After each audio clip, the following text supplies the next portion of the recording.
Gentiles.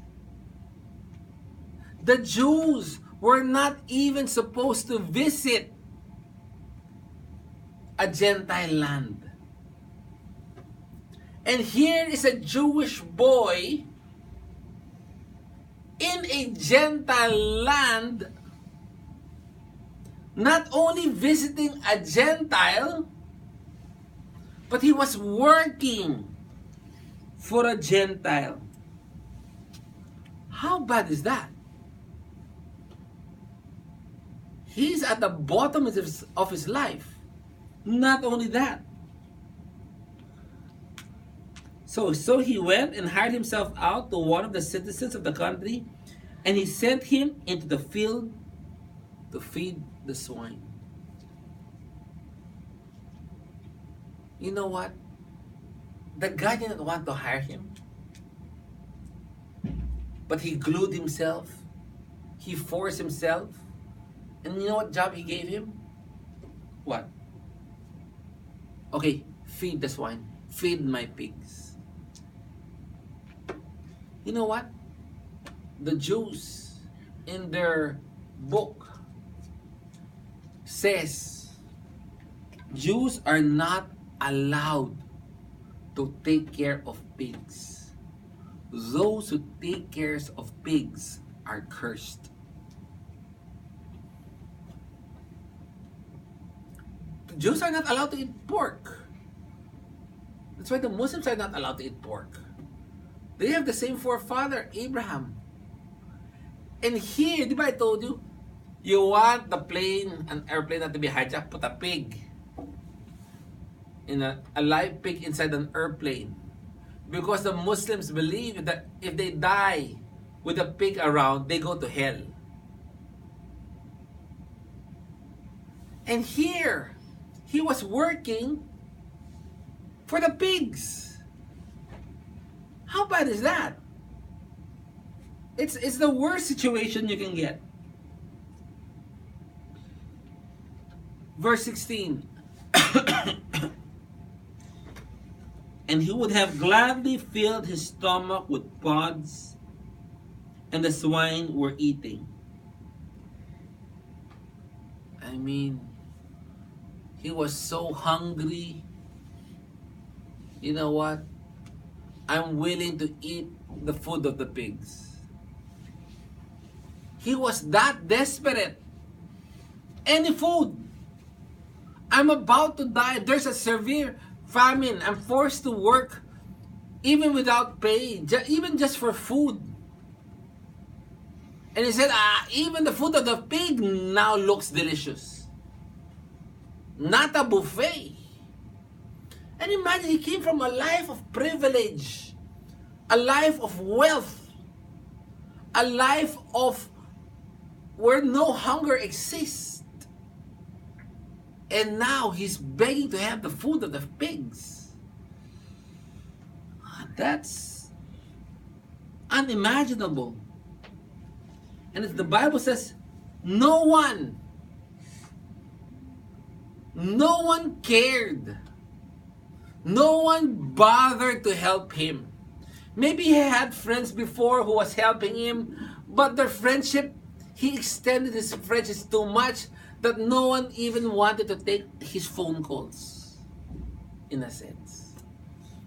No one was giving him anything, the Bible says. No one was giving anything to him.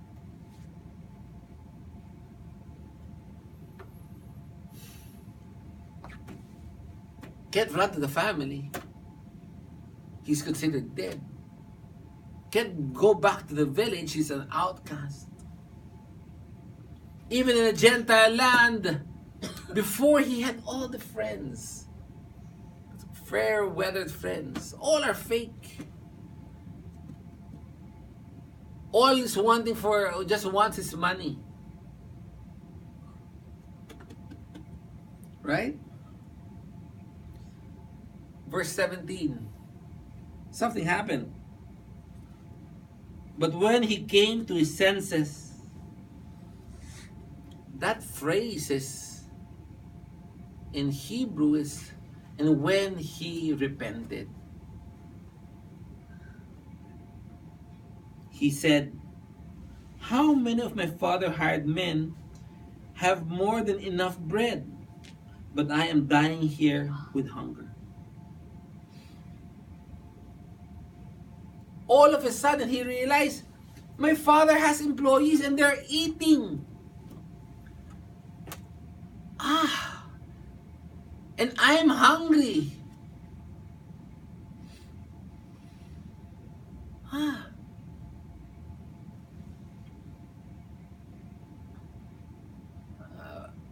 What a sad state. Verse 18. Now, all of a sudden, he starts thinking, okay, I'm down and out. No one wants to feed me. I was hired to take care of pigs, but I'm not even paid. I don't have money to buy food. I'll go to my dad. I'll really go to my dad. If I have hope, it's probably with my dad. And he comes up with a scenario. He says in verse 18, I will get up and go to my father. Yes, that's what I'll do. I'll get the strength in me and go to my dad and say, Father, I have sinned. It says, I have sinned against the heavens and in your sight. What that means is, Father, my sins is so much, it reached the heavens. I know the greatness of my sin. I know how much I shamed you. I know how much I humiliated you. I know how much pain I brought into your life of what I did, wishing that you're dead. I understand the pain, Dad. It's up to the heavens.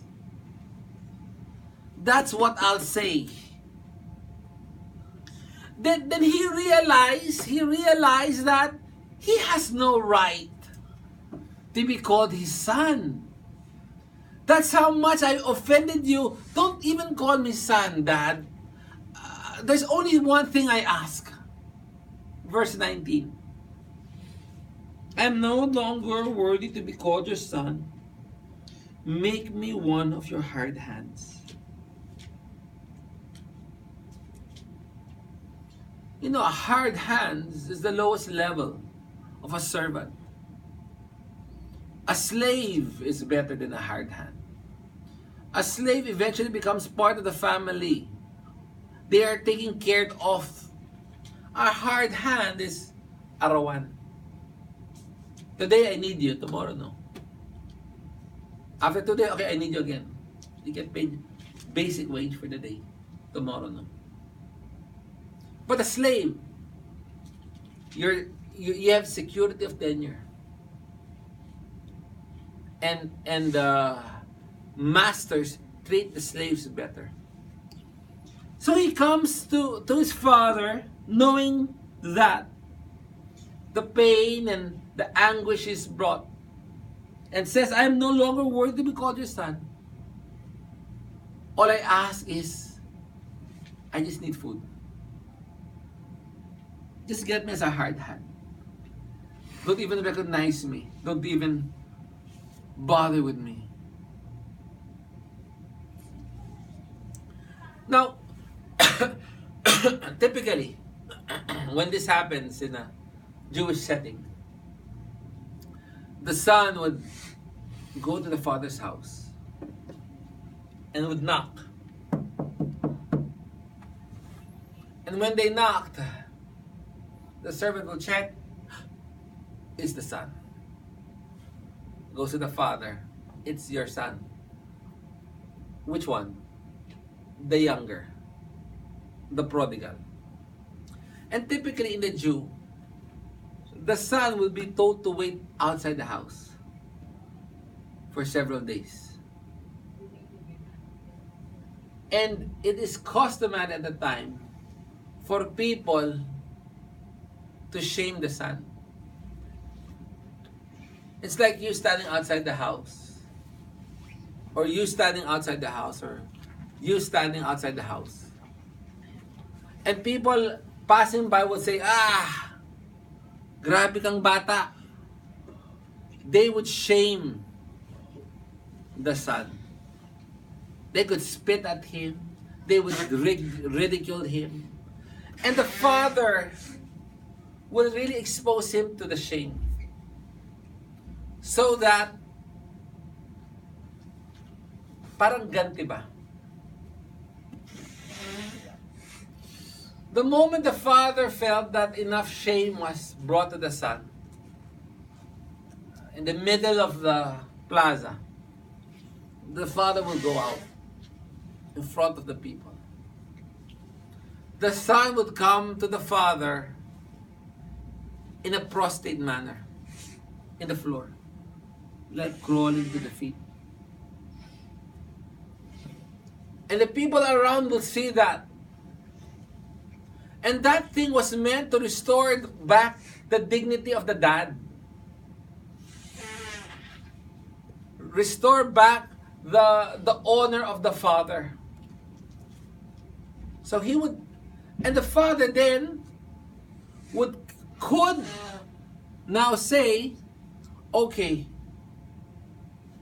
you can now be my slave. Or the father can say, get out. It's a gamble. It's a total gamble of the son. But the son had no choice. Right? Verse 20.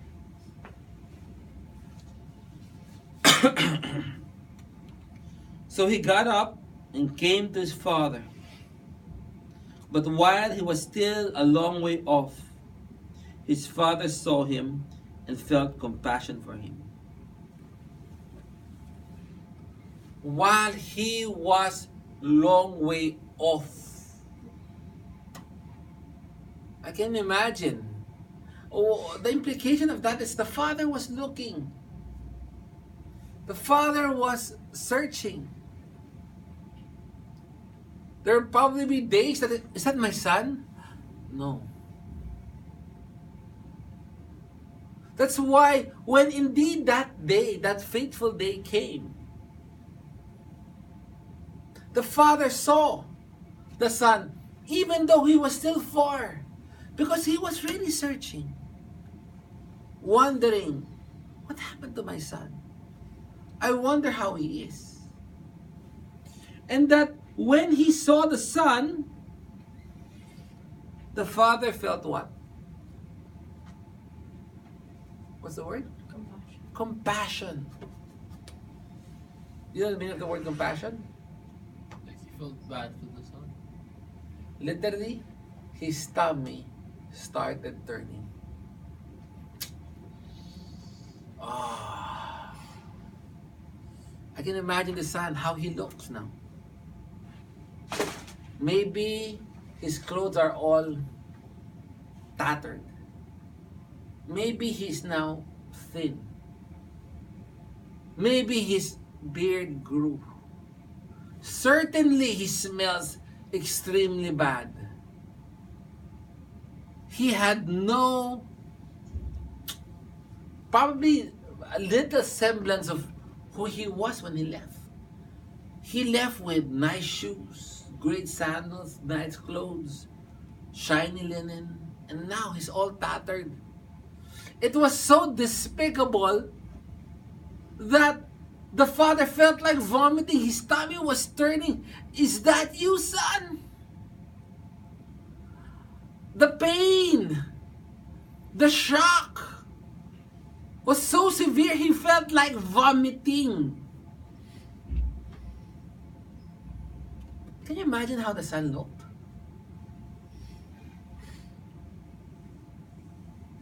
And what did he do?